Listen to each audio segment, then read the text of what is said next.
రాష్ట్ర అధ్యక్షులు, సీనియర్ నాయకులు, యూత్ కాంగ్రెస్లు, ఎన్ఎస్సీలు అందరూ వచ్చి ఇక్కడ పెద్ద ఎత్తున చేసుకున్నందుకు హృదయపూర్వక కృతజ్ఞతలు తెలియజేస్తూ,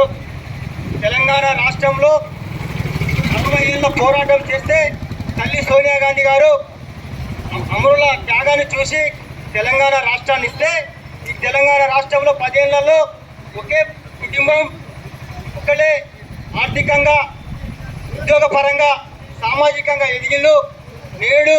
తెలంగాణ రాష్ట్ర ప్రజలు, యావత్ ప్రజలు కాంగ్రెస్ పార్టీకి పట్టం పడితే, గతంలో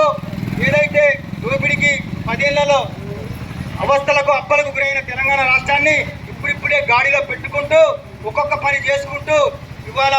మళ్ళీ తెలంగాణ రాష్ట్రాన్ని ప్రపంచంలో, భారతదేశంలో ఫస్ట్ రైజింగ్ తెలంగాణగా పేరు తేవడానికి కృషి చేస్తున్న మన రేవంత్ రెడ్డి గారికి మనమందరం ఈ మండలం తరఫున రాబో ఎలక్షన్లో గ్రామ స్థాయి సర్పంచ్లు కానీ, ఎంపీటీసీలు కానీ ఎవ్వరికి టికెట్ ఇచ్చినా పెద్ద ఎత్తున గెలిపించి రేవంత్ అన్నకు, నాగరాజ్ అన్నకు గిఫ్ట్గా ఇవ్వాలి. ఇచ్చి ఇంకా పెద్ద ఎత్తున మనం కార్యక్రమాలు చేసుకోవాల్సి ఉంది. మన మండల కేంద్రం నుంచి వెళ్ళి రాష్ట్ర టెస్కాప్ చైర్మన్గా ఉన్న రవీంద్రరావు గారు కూడా ఈ కార్యక్రమంలో వాళ్ళ రాష్ట్ర కార్యాలయంలో పాల్గొన్నారు. కాబట్టి మనమందరం ఇప్పటికీ